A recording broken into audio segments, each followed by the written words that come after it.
Hello everyone, it's Danzie, and I'm happy to report that this review is mostly a positive one, actually. So let's take a look.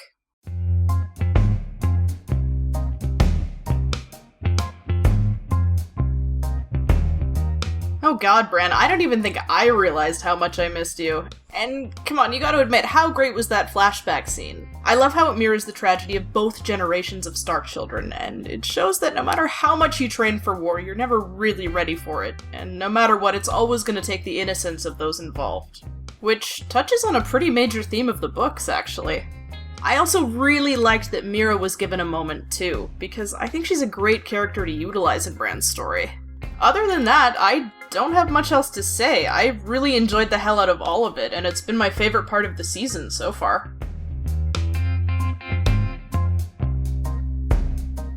Holy shit, Balon Greyjoy exists! Euron Greyjoy exists! Aeron Greyjoy might exist? I don't know if that's actually him or not, it didn't say. And we're getting a Kingsmoot! Guys, I don't want to jinx it, but this almost feels like an adaptation of A Song of Ice and Fire again. I also loved the return to quiet yet intense character conversations that have good solid dramatic payoff. Balon's death was, in my opinion, handled just right, and so was Asha's worriment for her people. The Kingsmoot is one of my favorite scenes in the books, so I'm honestly pretty excited for how the Greyjoy plotline will play out this season.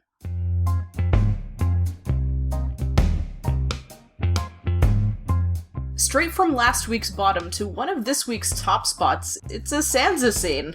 After last week, it was really nice to see Sansa at least acting like herself again. I liked her exchange with Brienne talking about her sister. I really liked that she showed empathy and understanding for Theon's past choices, and even volunteered to use her influence to stand up for him. It was a wonderful 180 that I really hope that they build on. Honestly, my only nitpick for this scene was Theon, actually.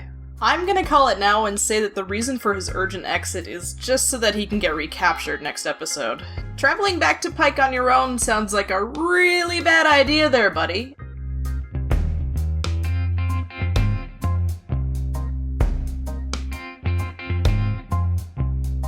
If I'm being honest, this almost made it into the good section of the video, and here's why. For starters, Carice Van Houten is acting her heart out here. Anyone who's either experienced or seen depression can tell you that this is a woman who has utterly and completely given up. Just her acting alone was 100 times more effective than the reveal we got last week. If there's one thing I can say, it's that when Game of Thrones relies on the wonderful acting talent it has, instead of over-the-top gimmicks, the result is so much more meaningful. For me, this show works much better when it just goes back to basics and isn't trying so hard to push the envelope. So, what kept this off the good list, then? Well, my praise for Melisandre out of the way, we really need to talk about Davos, who's apparently BFFs with her now. I just don't get why he's gunning so hard for her to bring Jon back when he seemingly just shrugged and immediately accepted Stannis and Shireen's deaths.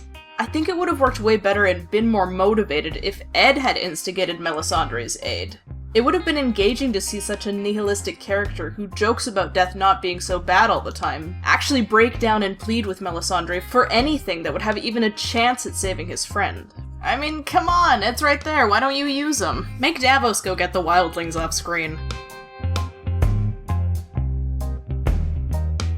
I'm really starting to feel like Jaime and Cersei's personalities just kinda change as the plot demands. Cersei ostensibly wants Sir Robert Strong to silence people who are smearing her name, but will just quietly give up and go back to her room when she can't go to her own daughter's funeral. And when it comes to Jaime, I don't even know who his character is supposed to be anymore. Season 3 showed him growing and changing into someone who can't just brute force his way out of problems, and now he's right back into making violent threats? We know that these are good characters, but they really need to find their footing again. If Balon's death was handled with subtlety and class, then Roose and Walda's deaths were both underwhelming and gratuitous all at once. I totally saw him killing the baby coming, but Ramsay, why kill your dad? He's the best ally you have, and last I checked, the one thing you wanted more than anything was his approval. I'm not really sure how the writers want us to feel about this. I mean, I guess it's not exactly shocking, because it is Ramsay, but it's sort of transparent that they're offing Roose not because it necessarily makes sense, but because the plot dictates that they'll need him out of the way for Ramsay's eventual undoing.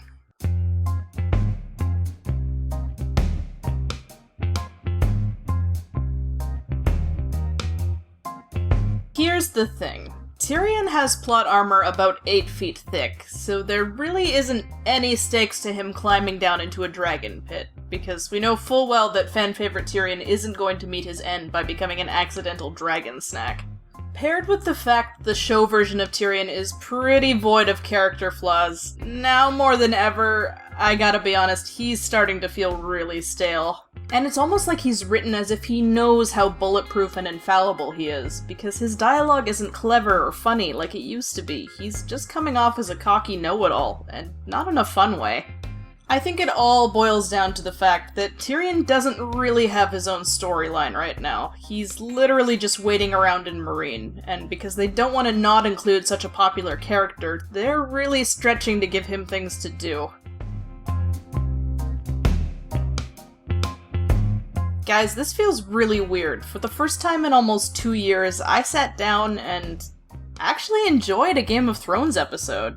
I mean, it wasn't perfect by any means, but for me, this was the strongest episode since Watchers on the Wall in Season 4.